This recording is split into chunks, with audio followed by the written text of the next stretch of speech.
The imperious manager of New York's most exclusive restaurant, Aura, looked down her nose at the 20-year-old waitress and sneered, her voice a low, venomous hiss meant only for her. "Stick to refilling water glasses, dear. The adults are talking." But she had no idea who she was really speaking to. She saw a girl from the outer boroughs, a scholarship student working a dead-end job. What you're about to witness is not just a story of karma. It is the most exquisite tale of justice ever served on a silver platter. This manager, a woman named Diana Sterling, thought she could humiliate a young woman, crush her spirit, and get away with it under the soft glow of Michelin-starred lighting. She was catastrophically wrong. There's something about this waitress's quiet observations, a hidden knowledge passed down through generations, that will make your jaw drop when the truth is uncorked. A reclusive billionaire, a man who can destroy a restaurant with a single anonymous post, is about to put everything on the line. Strangers at nearby tables will soon be writing checks and offering life-altering opportunities. And Diana Sterling, the queen of this gilded cage, will lose everything she has ever schemed for. But first, you need to see just how deep her cruelty runs. What happens next will not only restore your faith in humanity, but will also demonstrate that true class has nothing to do with money.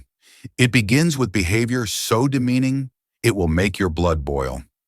Our story begins on a crisp autumn evening in Manhattan, where the city lights glittered like a carpet of fallen stars. Inside the hushed, opulent dining room of Aura, 20-year-old Alara Vance moved with a practiced grace that belied the exhaustion settling deep in her bones. Each table she served, each smile she offered, was a step toward a singular, desperate goal.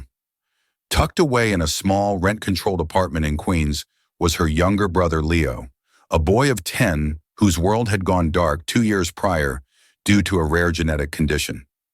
The experimental treatments that offered a sliver of hope cost more than a lifetime of her wages, but Alara was a fighter, fueled by love and the memory of her grandfather.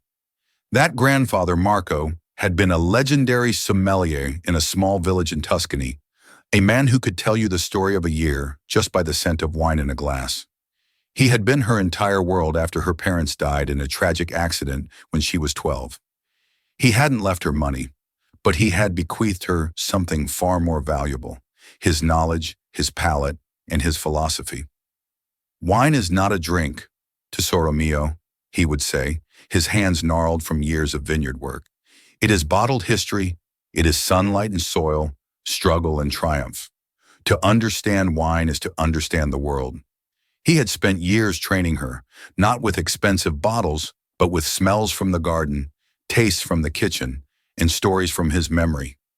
He taught her to identify the scent of wet stone after a summer rain, the subtle difference between wild strawberry and sun-ripened raspberry, the ghost of tobacco in an old leather-bound book. Before a sudden illness took him when Alara was 18, he had given her his most prized possession, a worn, leather-bound journal filled with his handwritten notes on every great vintage of the 20th century. That journal was Alara's Bible. Tonight was not just another shift. It was the anniversary of her grandfather's passing, and the weight of her responsibility to Leo felt heavier than ever. She needed this job. She needed every dollar of her tips, which was why her stomach was in a permanent knot under the watchful, malevolent gaze of Diana Sterling. Diana Sterling, 38, was the general manager of Aura, a woman sculpted from ice and ambition. She wore her designer suits like armor and wielded her authority like a weapon. For a decade, she had sacrificed everything: relationships, friendships, her own soul, to climb the ladder of New York's cutthroat restaurant scene. Just last month, the restaurant's owners, the prestigious Devereaux Group, had passed her over for a partnership stake, giving it to a younger, more innovative chef from their London outfit. The bitterness had curdled inside her, fermenting into a quiet rage that she vented on those she deemed beneath her. And no one was more beneath her, in her eyes, than Alara Vance. She saw Alara's worn but immaculate uniform, her quiet dignity, her lack of brand-name accessories, and classified her as the help. Diana had perfected the art of class-based discrimination disguised as professional management.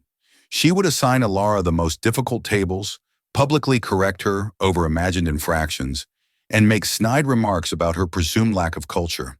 In Diana's warped worldview, Alara was a constant, irritating reminder of a world of struggle she had fought so hard to escape. As the evening service began, the reservation book showed a last-minute booking for a table of one under the name Mr. Smith. It was a corner booth, private and unassuming. When the man arrived, he was even more unassuming than his name. He was in his late 50s, dressed in a simple dark sweater and slacks, his face etched with the lines of someone who thought more than he spoke. He looked more like a retired history professor than a titan of industry. Diana, scanning the room for VIPs, dismissed him instantly.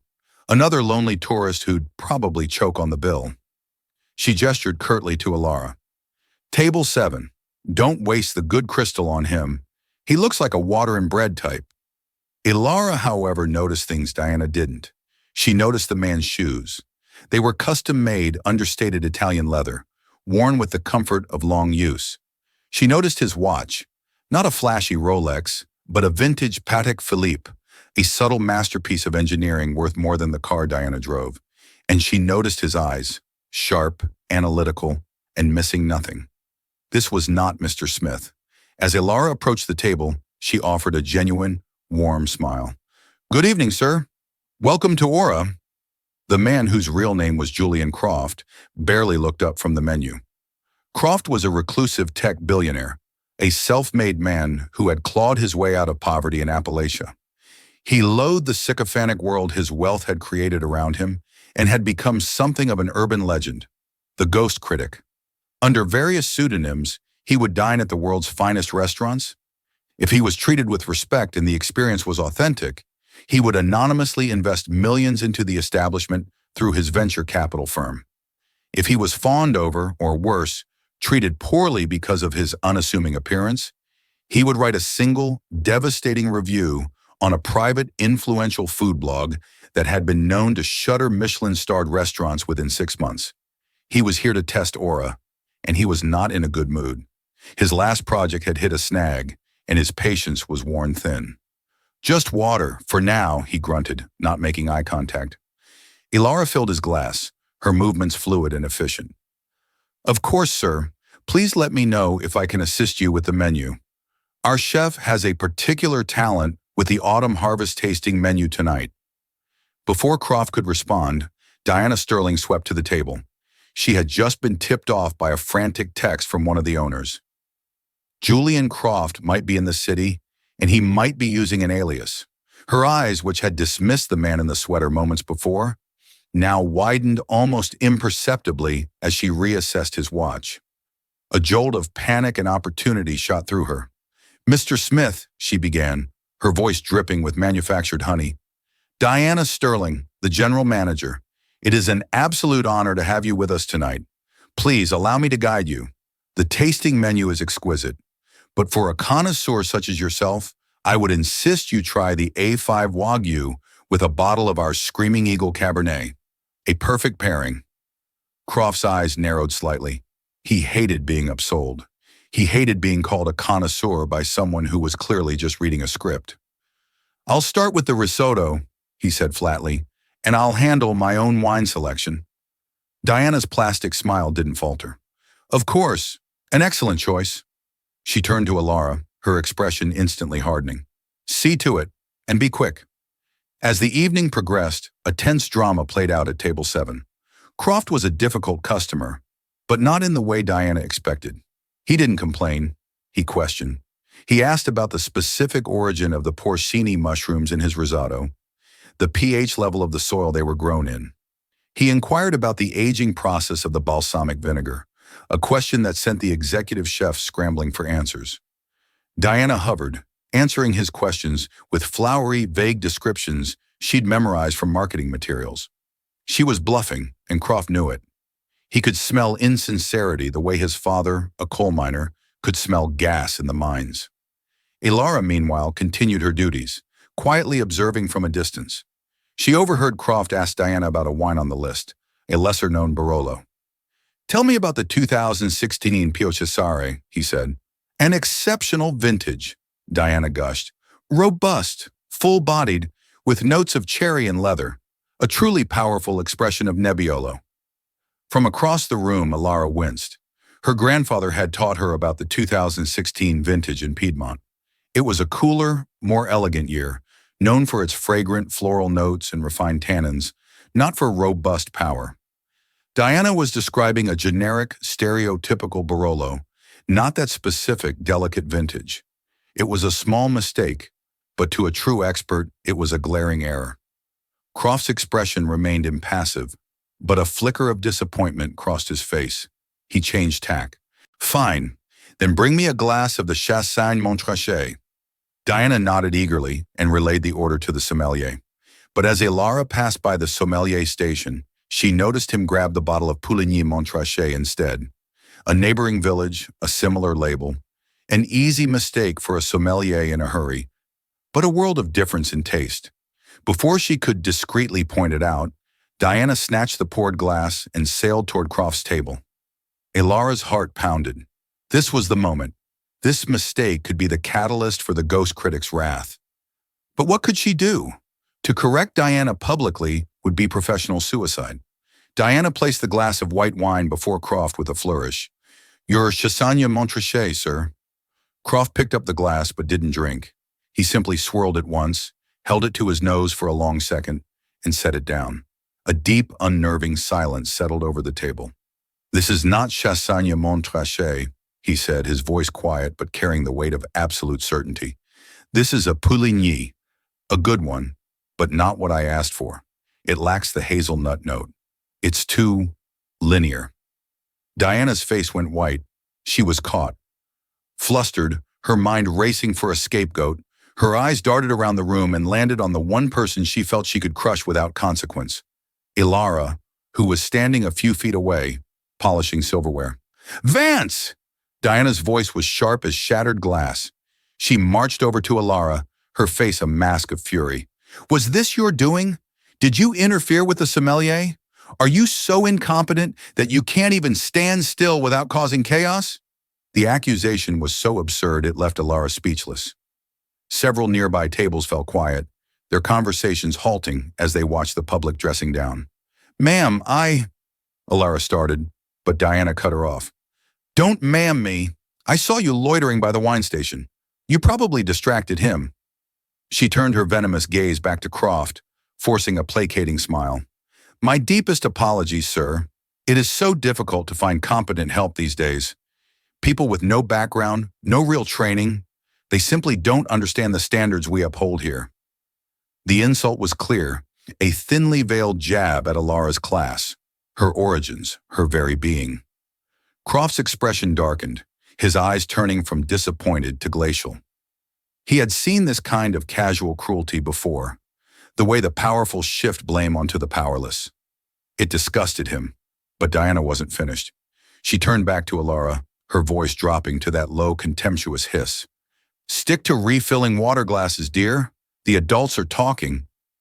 The words hung in the air, thick with humiliation. Alara felt a hot flush of shame creep up her neck. She wanted to disappear. She thought of Leo, of the medical bills, of her grandfather's journal sitting in her locker. She heard her grandfather's voice in her head. Dignity, tesoro mio, is the one thing they can never take from you unless you give it to them. She straightened her spine, lifted her chin, and met Diana's hateful glare with a look of calm, unyielding resolve. And Julian Croft saw it all. He saw the bully. He saw the victim refusing to be broken. And he saw an opportunity, not just for a test, but for a reckoning. The air and aura grew thick with unspoken tension. The diners at the surrounding tables, now fully invested in the drama, watched with a mixture of pity and morbid curiosity. Diana Sterling, believing she had successfully deflected blame and reasserted her dominance, stood with a smug, self-satisfied air. Alara remained frozen, her cheeks burning, the manager's words echoing in her ears. But it was the silence from Julian Croft that was the most terrifying. He sat like a stone statue, his face an unreadable mask, his eyes fixed on some distant point beyond the restaurant walls. Finally, he moved. He slowly folded his napkin and placed it on the table. The simple gesture felt like a judge donning his black cap. Ms. Sterling, he began, his voice deceptively mild. You speak of standards. You speak of expertise. Let's talk about that. Diana preened, sensing a chance to impress him further. Of course, Mr. Croft. Our standards are second to none. She had decided to use his real name, a subtle power play to show she was in the know. It was a foolish mistake. Croft ignored it.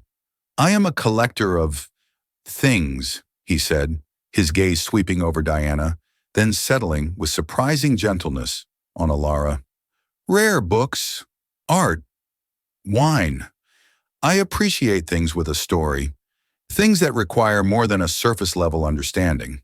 He reached into the inner pocket of his coat and produced a small, elegant, silver-plated wine opener. He placed it on the table between them.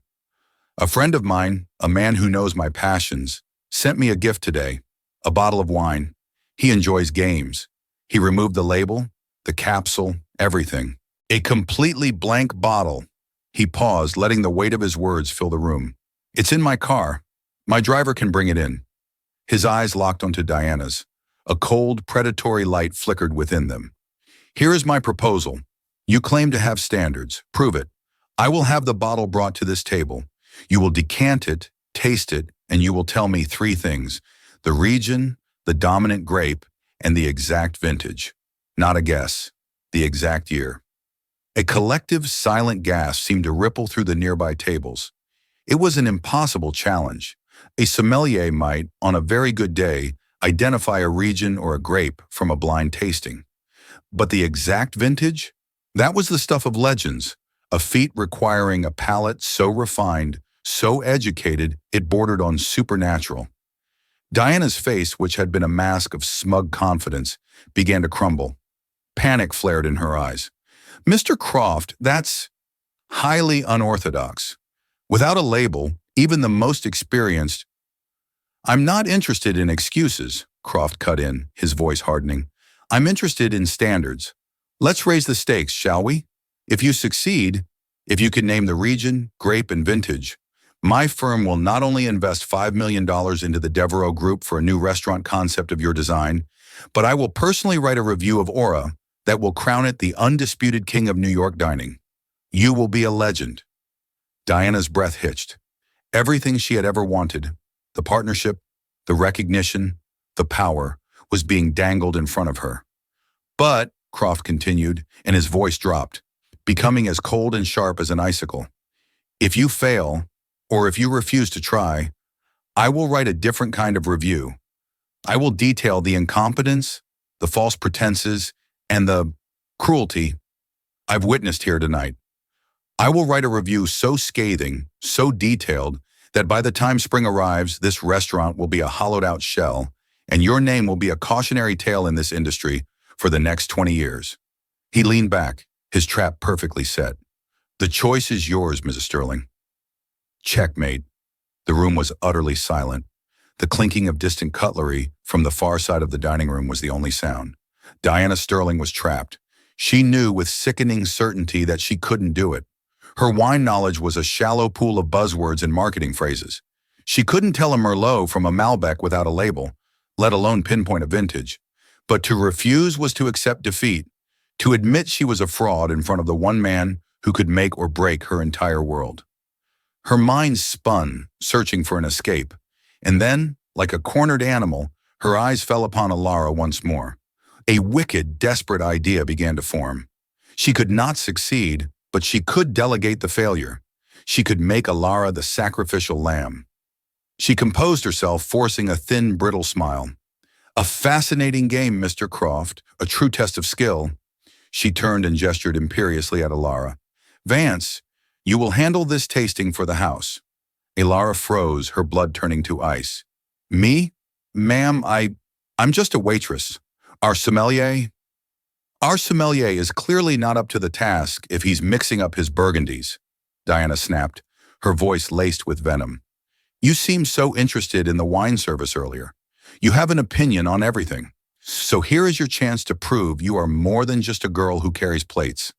Do this, for the restaurant. Then she leaned in closer, her voice a poisonous whisper only Alara could hear.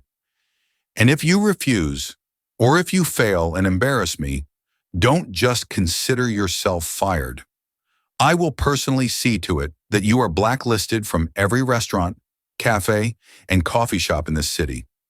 You won't even be able to get a job washing dishes. Do you understand me?" It was a threat of utter annihilation.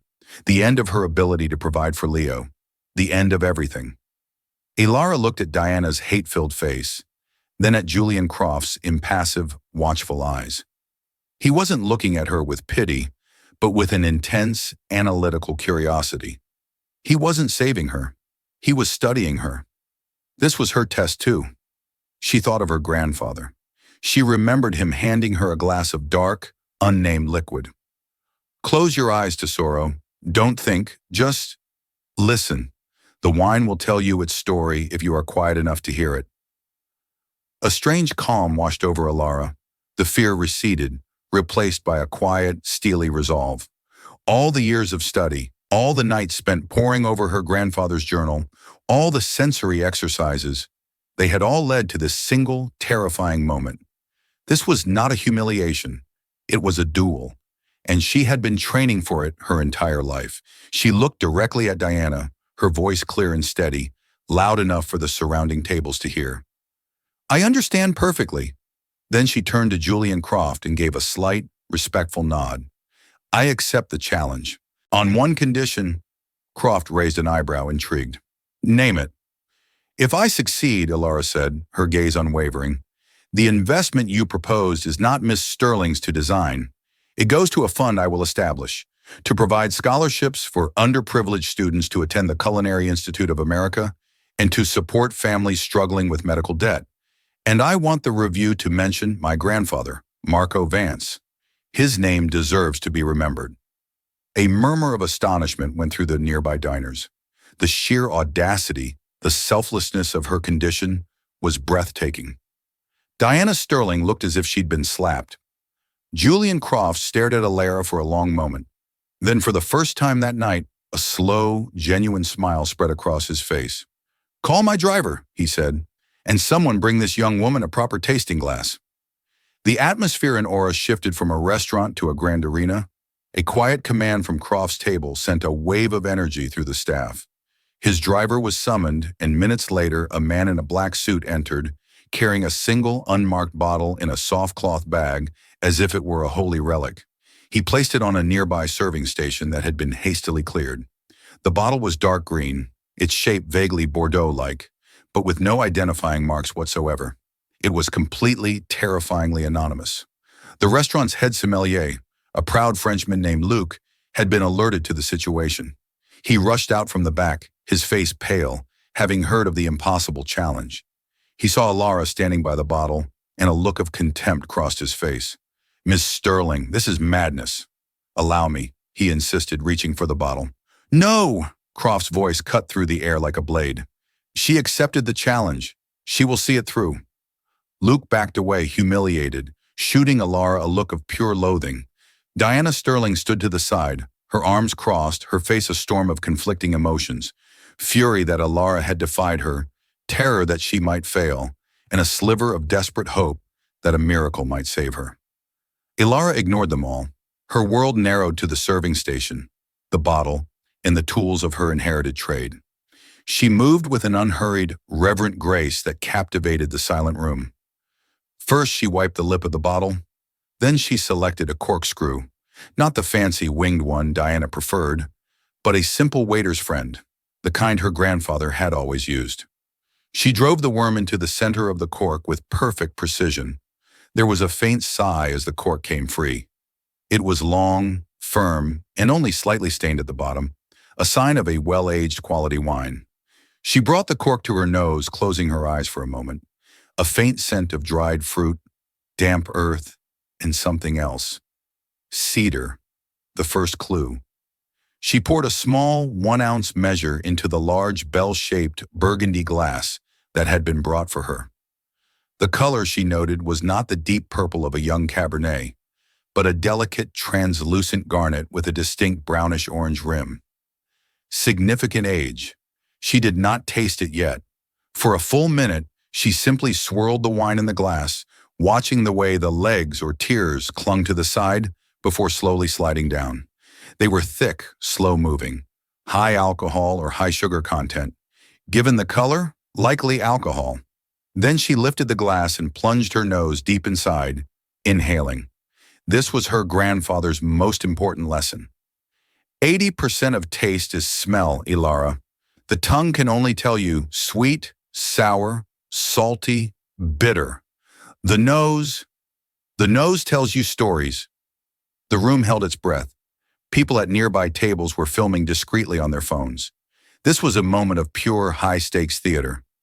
Elara's eyes were closed, her face a mask of intense concentration. The first aroma that hit her was fruit, but not fresh fruit. It was dried cherries, stewed plums, a ghost of what it once was. Then came the secondary notes, dried roses, tar, a faint hint of licorice. And underneath it all, the tertiary aromas, the ones that only come with immense age in a bottle. Forest floor, truffle, old leather, tobacco, and that same scent she'd found on the cork, cedar. She could almost hear her grandfather's voice whispering clues from across the years. Dried roses and tar, the soul of Nebbiolo. The grape, that was the first piece of the puzzle. It was almost certainly a Nebbiolo from Piedmont, Italy, a Barolo or a Barbaresco. But which one? And what year? That was the impossible part. She took a small sip. She didn't swallow, but let the liquid coat her entire mouth, breathing in through her lips to aerate it further.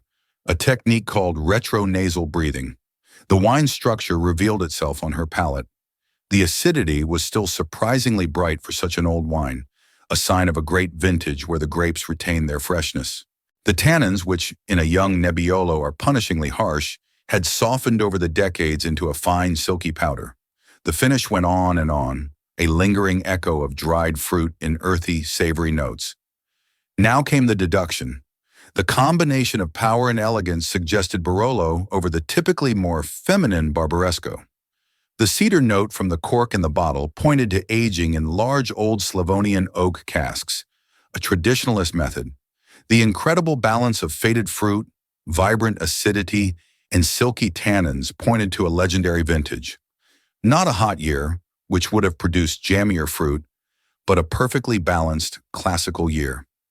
Her mind became a library, flipping through the pages of her grandfather's journal, cross-referencing decades of weather reports and harvest notes he had forced her to memorize. The 1970s had some good years, but the style was different. The 1980s were too inconsistent. The 1990s were too young to show this level of tertiary development. It had to be older. She thought back. The 1960s, 1961 was a powerhouse vintage. 1964 was elegant. Could it be one of those? She took another tiny sip, focusing, searching for a final, defining clue. And then she found it. A very faint, unusual undertone, a subtle hint of mint or eucalyptus. It was a characteristic sometimes found in the wines from a specific cru, a single vineyard in Barolo, Canobi. And there was only one vintage where the weather, the producer, and the aging potential all aligned to create this exact, specific profile. A year of legends, a year her grandfather had spoken of with awe. Ilara opened her eyes. The entire room was staring at her. She looked at Julian Croft, whose face was completely unreadable. She looked at Diana Sterling, who was chewing on her thumbnail, her mask of composure utterly gone. Ilara straightened up, placing the glass back on the serving station. Her voice when she spoke was not loud, but it filled the silent room with its quiet confidence. The grape, she began, is Nebbiolo. The region is Barolo, from Piedmont, Italy. Specifically, I believe it comes from the Canubi vineyard. A ripple of murmurs went through the room. Luke, the sommelier, scoffed audibly. Impossible, Tinigi. The sommelier, Luke, let out a choked, derisive sound, a little puff of air that was meant to dismiss the absurd notion. To name the cru is pure theatrics. She is guessing. Ilara did not so much as flinch. Her attention was a laser, fixed solely on the man who had set the world in motion. Her voice, clear and unwavering, sliced through the tension. As for the vintage, the architecture of the wine, the way the acidity still provides a scaffold for the faded fruit, the almost spiritual integration of the tannins, it is a signature. It can only be 1 year. She drew a slow, deliberate breath, a pocket of stillness in the heart of the storm. This is a 1961 Bartolo Mascarello Barolo. The name hung in the air, not as a statement, but as a benediction. For a moment, there was no reaction. The silence in the room deepened, becoming a physical presence, a dense, heavy blanket of suspended reality. Diana Sterling released a sound that was half laugh, half sob. It's a lie, a lucky, pathetic guess. She read the name in a magazine, trying to impress you. Julian Croft's expression remained an uncarved slab of granite. He did not look at Diana. He did not look at Alara. He looked at the white tablecloth in front of him, as if it held the secrets of the universe. Slowly, with the gravity of a man signing a declaration of war, he reached into his wallet. He produced a small, crisply folded piece of paper. The sound of it unfolding seemed to echo in the cavernous silence. He laid it flat on the table, a stark white rectangle against the linen. It was not a receipt. It was a certificate of authenticity from the auction house, complete with a photograph of the bottle before the label had been professionally steamed off for his little game. The description was typed in elegant serif font. Lot 7B11, Magnum, Bartolo Mascarello, Barolo, 1961. Provenance, the private cellar of Lord Ashworth. The collective intake of breath was sharp and sudden, a vacuum of astonishment sucking the air from the room. Then it broke, not with applause at first, but with a wave of disbelieving murmurs that grew into a roar of exultation. A man in a corner booth, a hedge fund manager who dealt in billions, was on his feet, clapping with the uninhibited joy of a sports fan. The journalist, Ben Carter, was no longer just filming. His live stream had become a global event, his voice a trembling, ecstatic narration. She did it! I don't know how, but the waitress, my God, she did it! Diana Sterling did not see the certificate. She saw an abyss opening at her feet. The floor of her carefully constructed world, the world of porcelain veneers, tailored suits, and whispered power, had dissolved, leaving her dangling over a void of her own making. The sounds of celebration were a funeral dirge for her life. This wasn't a failure. It was an erasure. Julian Croft rose to his feet. He did not join the applause. He simply walked to Alara's side. He took the tasting glass from her trembling hand and raised it, not to his lips, but in a silent toast to her. His voice, when he finally spoke, was low and resonant, meant only for her, but somehow heard by everyone. Your grandfather, Marco Vance, did not just teach you about wine. He taught you how to listen to the truth. Tears, hot and sudden, welled in Alara's eyes, blurring the glittering room into a watercolor painting. She could feel her grandfather's presence so keenly, it was as if his gnarled hand was resting on her shoulder. The victory was not hers alone. It was his legacy, finally given a voice. Croft then turned, and the warmth in his eyes vanished, replaced by the chilling void of a starless winter night. His gaze fell upon Diana Sterling.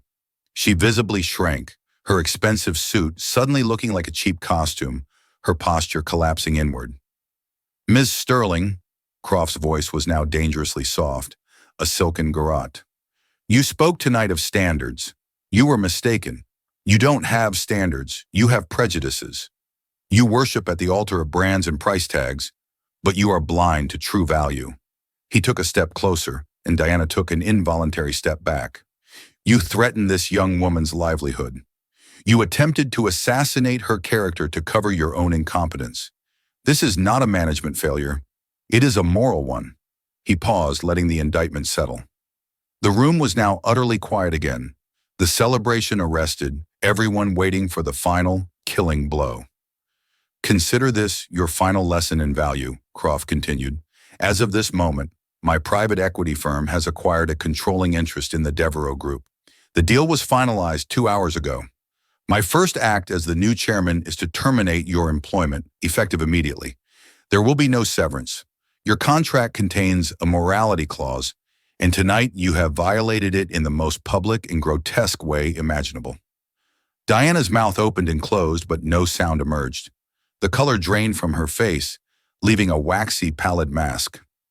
But that is not your punishment, Croft said, his voice dropping even lower. Your punishment is not the loss of your job. It is the loss of your audience. You will be escorted from this building, and as you leave, you will find that the staff you so casually terrorized will not look at you. They will not acknowledge you. You will cease to exist. You who live for the validation of others will now be rendered invisible. That for a soul like yours is a fate worse than any financial ruin. As if on cue, two plain-clothes security men, who had been dining at a discreet table near the entrance, materialized at Diana's elbows.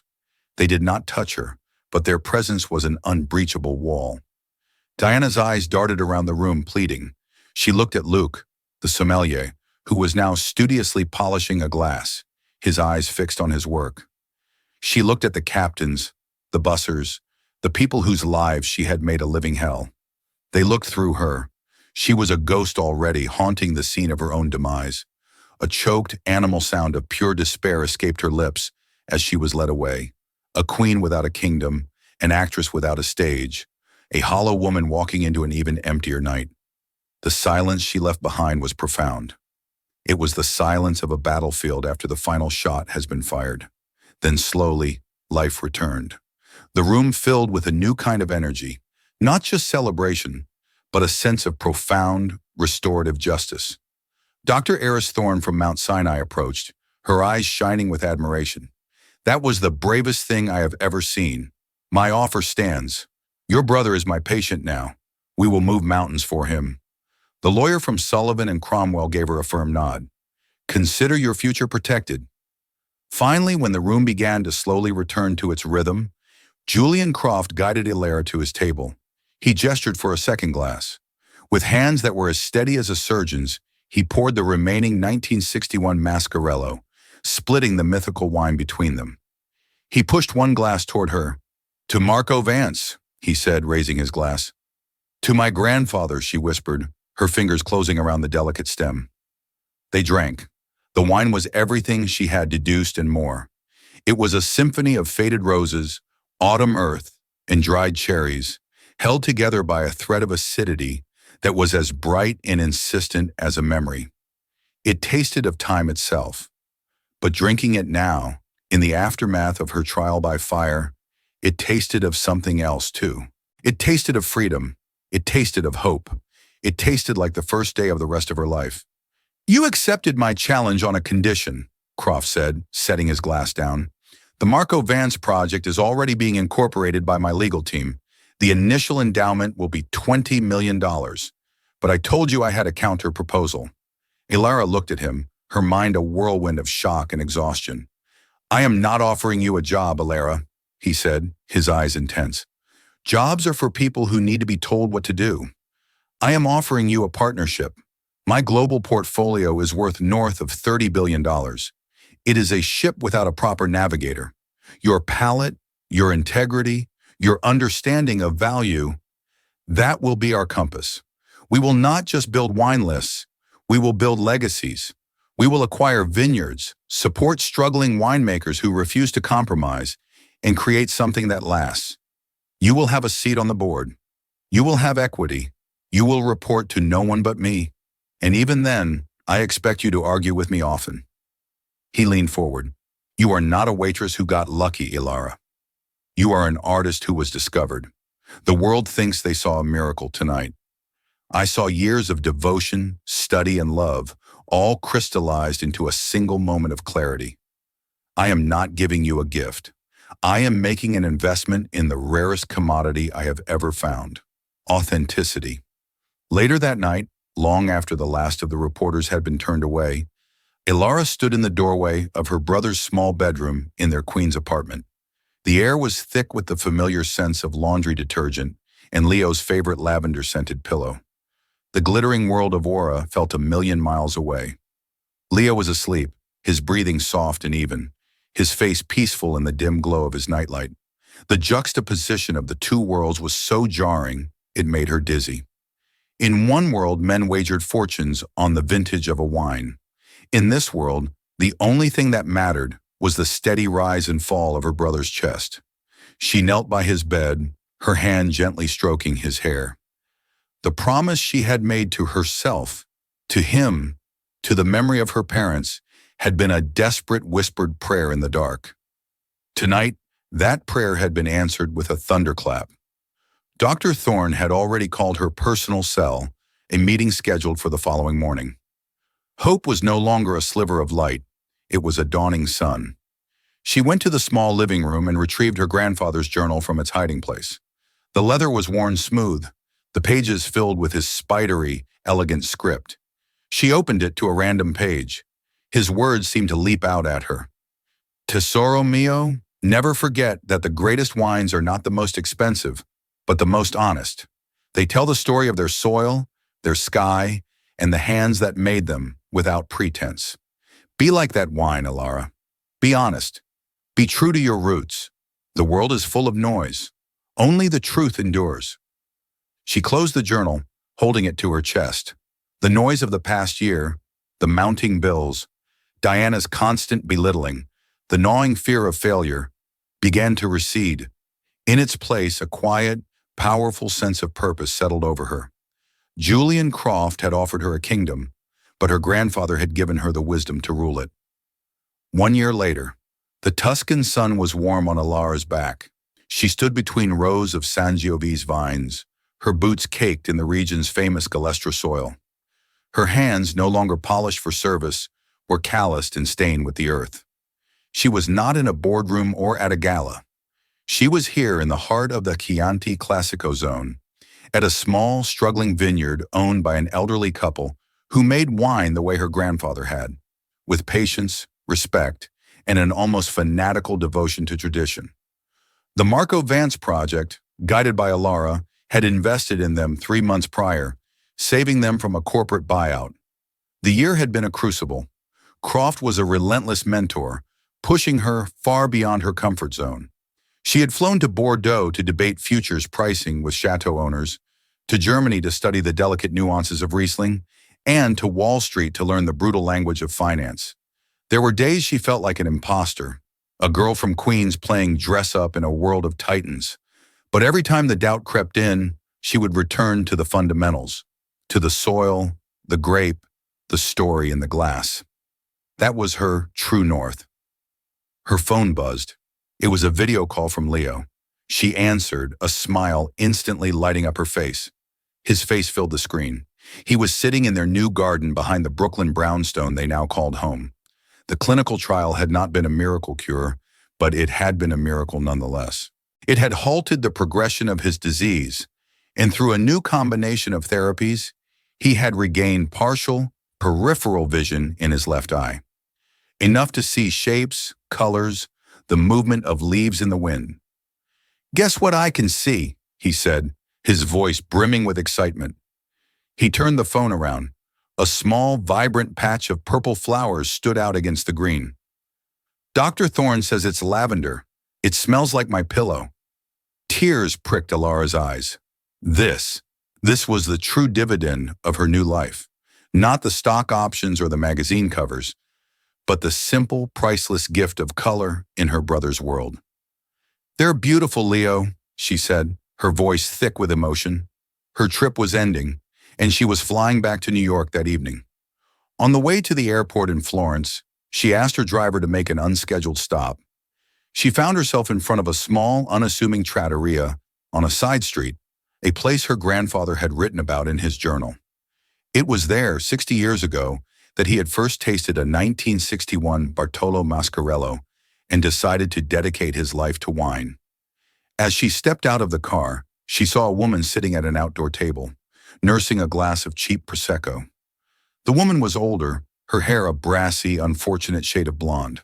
Her clothes were an ill-fitting attempt at an elegance she no longer possessed. Her face was puffy, her eyes hollow, but it was unmistakably her. Diana Sterling. Alara froze. It was the first time she had seen her since that night. The tabloids had tracked Diana's descent, from New York to a consulting gig in Miami that ended badly, to a hotel management job in Las Vegas she was fired from. Now, here she was, a ghost washed ashore in Italy. Diana looked up, and for a terrifying second, their eyes met. There was no flicker of recognition in Diana's gaze. She simply looked through Alara, her expression one of weary, bored resentment for the world in general. She saw not the woman who had dethroned her, but just another tourist blocking her view. In that moment, Alara felt nothing. Not hatred, not pity, not even the sweet satisfaction of justice. She felt only a profound sense of distance. Diana was a character from a book she had finished reading long ago. Her story was over, trapped in a bitter loop of her own making, forever chasing a reflection that no longer existed. Alara's story was still being written. She turned and got back in the car, leaving the woman and her cheap Prosecco behind. She didn't look back. There was nothing to see. Julian Croft's punishment had been more complete than he could have ever known. Diana had not just been rendered invisible to others. She had become invisible to herself, a stranger lost in the ruins of her own memory. Back in Brooklyn, Alara sat with Leo in the garden as dusk fell over the city. The air was fragrant with lavender and damp earth. He was describing the shapes of the clouds to her, a game they now played in reverse. She held a simple glass of chilled Pinot Grigio, a wine of no particular pedigree, a wine for drinking, not for thinking. She had learned so much this past year. She had learned about terroir and malolactic fermentation, about asset allocation and brand management. But the most important lesson was one she already knew. She looked at her brother, his face turned toward the sky, finding wonder in the blurry dance of twilight. She thought of her grandfather, whose love was the bedrock of her entire world. She thought of the taste of that 1961 Barolo, a taste of history, of struggle, of impossible beauty. True value, she understood now in a way that resonated in her very soul, was never about what something cost. It was about what it was worth. And as the city lights began to sparkle across the river, mimicking the stars above, Alara Vance knew, with a certainty that was as clear and bright as the wine in her glass, that she was the wealthiest woman in the world.